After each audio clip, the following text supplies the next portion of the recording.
Hi, I'm Whitney. I'm going to adjust this microphone. I'm going to talk to you about land management in northern and southern Rhodesia, or the importance of holistic goals. And I'm going to go through this like an auctioneer because it's kind of dense. Here's the obligatory about me slide. I've been a game designer since 2007. I've worked for a variety of studios, and I'm doing a couple indie projects on the side. But I'm interested in a lot of things besides games. I write screenplays, I travel, I make sewing patterns, and I'm also into farming. At least I'm into the idea of farming, because I live in Los Angeles and own no livestock aside from my 2 Siamese cats. Last year, I read a lot about beef. I read a huge stack of books on how to raise grass-fed beef and how to keep your land healthy while doing it. One of the most interesting books I found is called Holistic Management, a New Framework for Decision Making, and it's by Alan Savory. Savory is an old Zimbabwean badass who spent much of his career using managed grazing techniques to rejuvenate degraded land in Africa. In the 1950s, he worked as a game department biologist in 2 specific valleys within the countries that are now known as Zambia and Zimbabwe. Both areas had thriving populations of animals: elephants, massive herds of buffalo and zebra, antelope, hippos, crocodiles, and numerous other predators. There are also people, and these people had lived in these valleys more or less since the dawn of time. They lived in clusters of huts away from the main rivers, and they had gardens that they protected from elephants by beating drums or firing guns all through the night. The people also hunted and trapped animals throughout the year.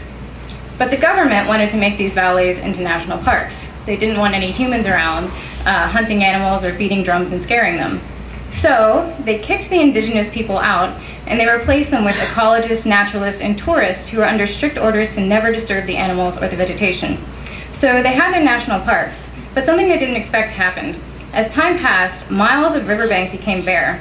In both countries, the land quality plummeted and the animal populations began to disappear. Why this happened is pretty interesting.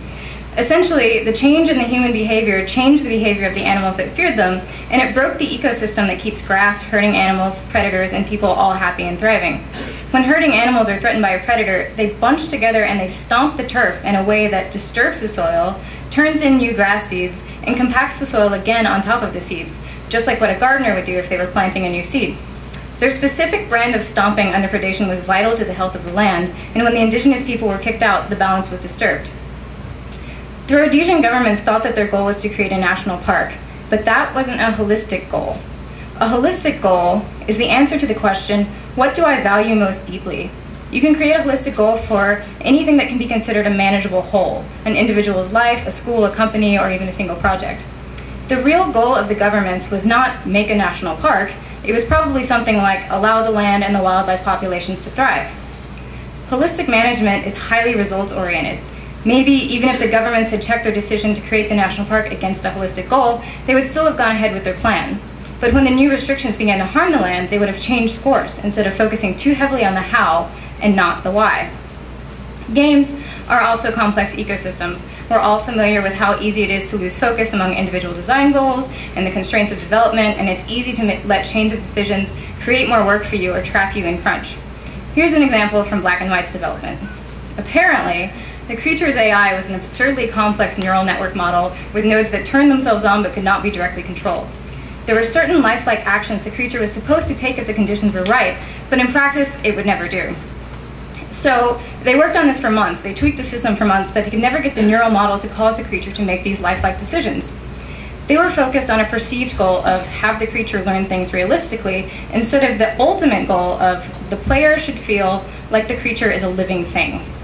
Eventually, they threw up their hands and put in a random number generator, such that no matter what the big complex neural network did, sometimes the creature would make a different decision anyway.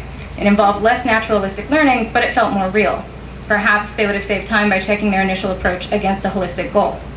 So, in sum, it's hard to get where you're going if you don't know where you want to go. Sometimes your goals may need to change, and that's okay. The point is to have a plan that's based on the biggest possible picture. If you create a holistic goal for every whole that you need to manage, and if you check your decisions against that North Star, you will make better decisions and be able to change direction more quickly when you're not getting the results you want. After all, the real result that you want is increased quality of life for you and for African buffalo. The end.